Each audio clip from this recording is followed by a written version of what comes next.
Hey guys, and welcome to the live stream for the writing sprints, or maybe you're watching the replay, whichever way you're doing it. I'm just happy that you're writing with us and with me because I really do look forward to Fridays all week because I get to work on my own stuff, my fun stuff. This is your first time here. Welcome. I'm always happy to have new people join us. And if you're watching the replay, just know that we do 15-minute sprints, kind of like you do in track, but way more fun and without the sweat, where we're just going to write without thinking about it. The whole goal is to get words on the page so that you're not obsessing over every single word, because I know I will do that, and I'm sure many of you do too.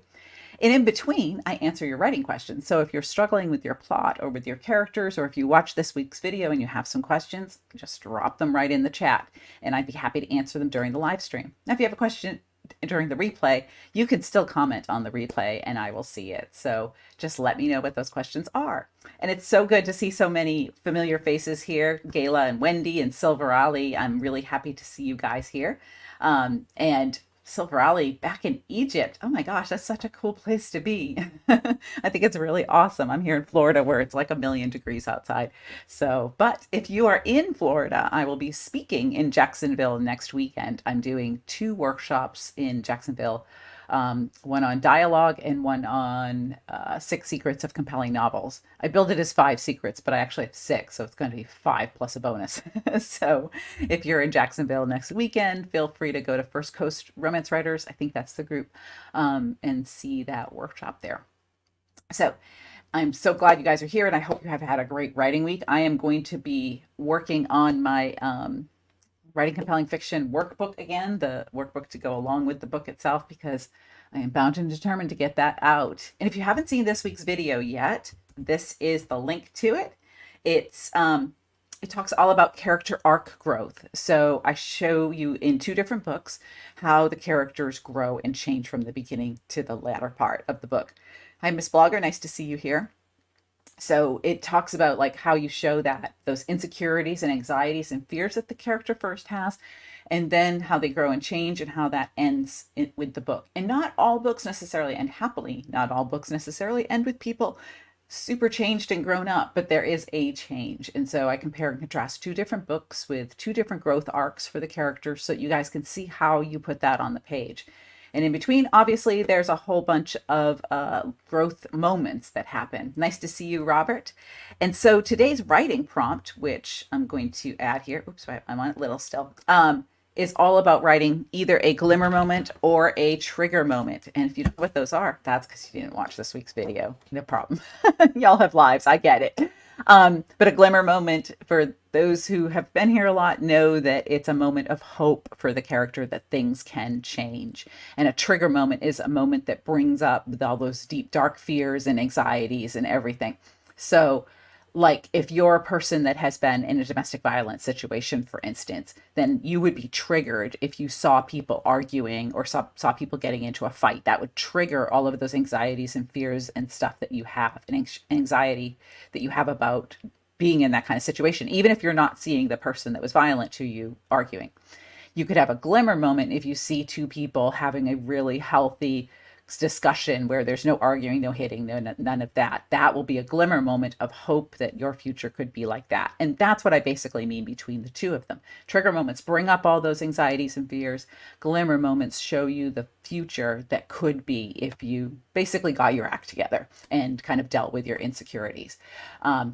Not you personally, but your character. Because none of us like to deal with our issues, right? We all just like to kind of go along the way we are. And thank you, Gayla. I'm so glad that you liked the video. It was really fun. I think I'm thinking about recording this weekend a 3-part series about characters people hate, characters people love, and characters that people talk about. That was what I was kind of planning out in my notebook for the weekend. And the cool thing is like, sometime this month, and I don't remember which day, is the anniversary of the channel. It's been around for a year. The year went by super fast. And if you guys look back to the earliest videos, you can see how tired I was producing all this content, because in the beginning it was so hard to fit that in, and the editing took me an enormous amount of time in the beginning, and it was terrible editing. And so you can see that in those early videos that are just terrible. And a lot of them don't even have thumbnails, because I didn't even know that thumbnails were a thing. Like, I knew nothing when I started. And it's been on my list for a while to get back and kind of redo those and give them thumbnails. But I haven't gotten to it yet, obviously, because I'm still working on this workbook that may never come out. So I will do some kind of something this month to kind of talk about the growth of the channel, and have really thought beyond that. But it would be great to see you all here. And a reminder, I will not be here next week for the writing sprints because I'm going to Jacksonville to speak on Saturday. So I'll be traveling over the end of the week. So let's get started with our first sprint, and it'll be 15 minutes, and I'll play a little music and you guys write, and you can pick the prompt if you don't have anything to write, and just kind of get some words on the page with your book and have fun with it. So let me get that started, and I will see you guys in 15 minutes. And if you have a question, just drop it into the chat.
It always goes so fast. I wrote like the wind, but I still have a lot of pages left to go in that workbook to do. Hey, Cheryl, nice to see you there.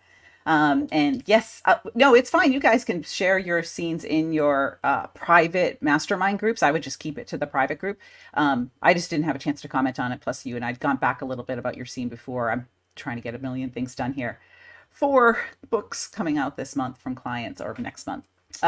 Hey, Comet, nice to see you here. Welcome to the live stream writing sprints. And I'm all excited. In case anybody has any questions that they haven't already asked, go ahead and drop those in there. Miss Blogger has a great question. How do you show and not tell the internal conflict along with the external conflict? Actually, that video that I did really, really does show that. And I'm going to give you the link right here. The video from last week is exactly about that. So it talks about how there's like a trigger warning that there's a little violence in the character's past. I figured that, just to be safe, I'd throw that in there. There's no violence actually in the scene. It's just her remembering violence in her past. But every single act, every single thing that she sees and action she takes creates an internal reaction. And she shows that. Lisa Jewell, is it Lisa Jewell? I forget who wrote that book. Lisa Jewell shows it really, really well in that particular scene that I chose. And pretty much a lot of those scene analyses that I do, we talk about that a little bit, but that one is specific to showing a lot of that internal journey right there. So I would highly encourage you to check out last week's video. And I'm going to try to do more of those scene analyses. The next couple of videos probably won't have that specific thing because I don't want to do everything the same. But I know that those have been super helpful for you guys. And I'm going to try to do some more of those. I definitely want to do one on dialogue. And after this workshop is over, I'll have some feedback and some stuff I want to do. I'm just kind of rambling. You will notice that the butterflies are gone, by the way, and I do have a video of a butterfly hatching. I just haven't loaded it on my TikTok yet. I don't put those on my YouTube because they really don't, like, where would they go on my channel? They don't go with anything that's on my channel. But my YouTube, I mean, my TikTok, I kind of take license with that. All of the butterflies hatched. So 2 of them didn't make it because there's a parasite that lives in the non-native plants that people buy with good intentions at Lowe's, Home Depot. Those come from other countries. And so those plants contain a parasite that is toxic to the butterflies. And so it kills them. But out of the 7, I had 5 that I launched successfully. So I was really happy about that. Great job, Wendy, on the 173 words. And Robert is always amazing because he does that by hand. And he had 306 words. And Silver Raleigh also by hand. You guys, I could not do it. Plus my handwriting is so atrocious. There's no way I could even read it later. Late at night, I will sometimes do that. I'll write stuff out by hand, but I a lot of times can't read it the next day. So I'm not very good at the technology thing because when it's late at night, like I don't want to wake up. So I don't want to turn on my phone and write notes in there because the light thing. But also I don't think the same way on technology as I do on paper. So me taking notes or making notes about a book on technology doesn't work out as well for some reason as it does when I do it on paper. My brain just works differently. And that's a little short tip there. Try to figure out how your brain works best and use that method to write. There is no one right way to do it. Nobody has to always use a computer, always use a typewriter, always use handwriting. If handwriting works best for you, do it. And sometimes, even if like for me, typing generally works better because I can keep up with my brain. But sometimes I get stuck. And so I do a different method like handwriting. I go sit out in the yard and sit on a tree and write in my notebook. And that kickstarts my brain in a different way. I believe that the brain activity from a pen and a keyboard and a mouth when you talk, your notes are all different and create different results. So anyways, yes, you guys did a great job. I think we need another 15 minutes to write some more great words. And you guys can drop any questions that you have in there. So I will start the music and I'll see you guys in 15 minutes.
I forgot to mute myself and make the prompt bigger. Oh my gosh. So, yes, and I'm so glad you guys are writing. That is awesome. Miss Bogger had a good question. How much backstory should be used in a novel? But it's not an easy answer. So I have, I think, 2 or 3 videos up about backstory, and I can pull up the links in a second.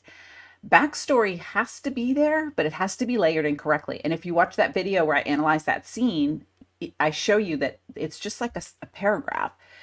It has to be triggered by something that has happened in the plot, whether somebody has said something or they've seen something. It has to be triggered. We don't randomly think about our past just walking around the neighborhood unless something triggers you to think about it. So like if you were in a major car accident when you were 21, so I not a major car accident, but I was in a bad car accident when I was 21, and I don't think about that car accident unless I see a car that was just like mine, which was an 85 Mercury Cougar. I don't see a lot of those anymore. Or I go to the intersection where that accident happened. So those 2 things would trigger me to think of that car accident. Or maybe if somebody came really close to hitting me, but that car accident was such a fluke. But those 2 things are what would remind me of that backstory of that car accident. So otherwise, I don't think about it. I don't think about, the trauma or, how scary it was or anything like that, unless it's triggered. So backstory has to absolutely be triggered for it to show up in the plot. I started a book that I'm not going to finish because there's so much backstory. I'm honestly really surprised that it got published. It must have been a pretty generous editor because there is chapters of backstory and I'm skipping them because I don't care. It wasn't triggered by anything that really happened in the plot, and I don't know the character well enough to really care. It's like sitting down with somebody and they're telling you their whole life story and you're like, I don't know you. I don't care. So you got stuff to do. You got places to go. There's a new episode of Sugar on Apple TV, whatever it is. You don't care yet, so you don't want to dump that there. Plus, when backstory comes on the page, it is like putting the engine of the plot in reverse. So the car goes the wrong direction. The reader wants to get to the destination of, finding the bad guy or rescuing the child or 2 people falling in love.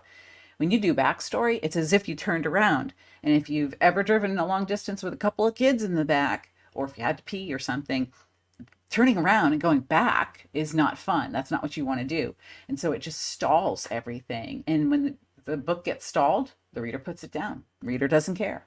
So you really have to work it in as it's triggered and make it work with the action and with the dialogue, and don't just throw it on the page and just let it go for pages and pages, because everything else in the book is frozen in time when that happens.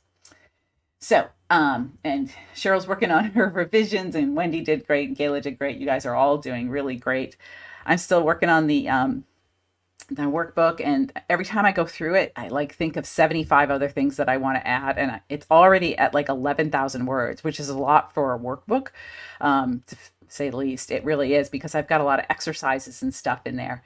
So here's writing believable backstory. Here's one of my videos on backstory, Miss Blogger.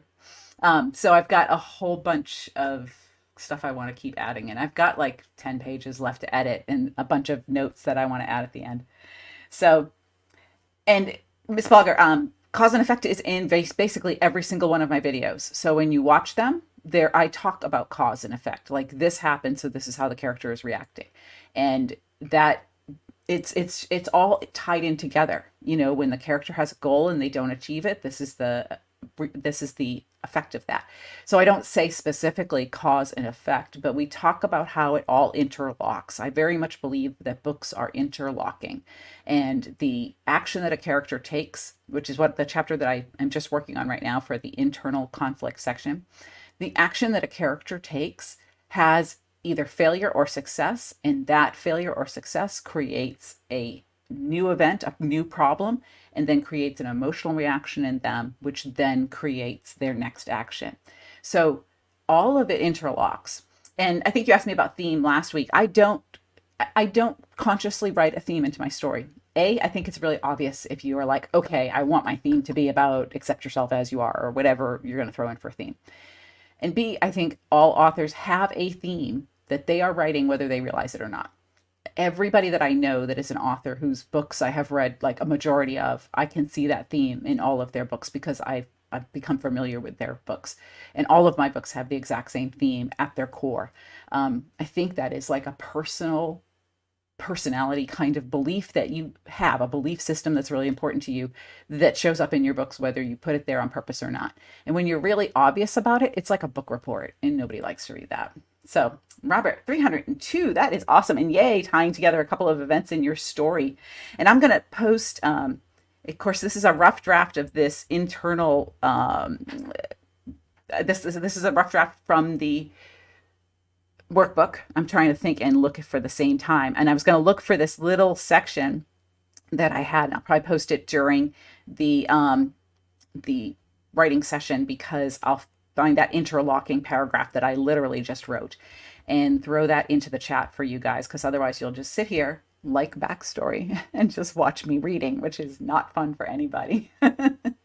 So let's have another writing sprint. Let's do another 15 minutes so I have enough time to find this and pop it in there, and that will be the description of what I was just talking about with the interlocking, or just a taste of it, because it's from the workbook.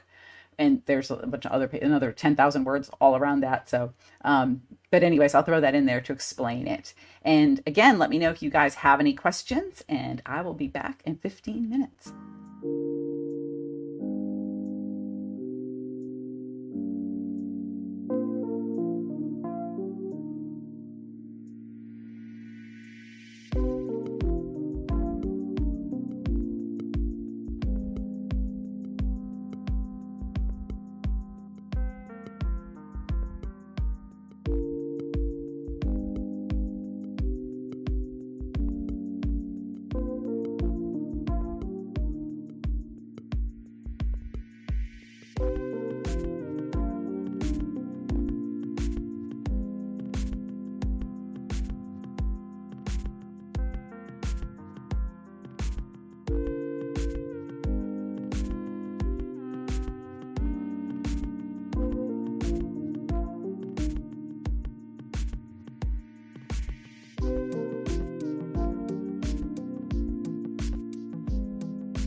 There we go. That was pretty quick, you guys.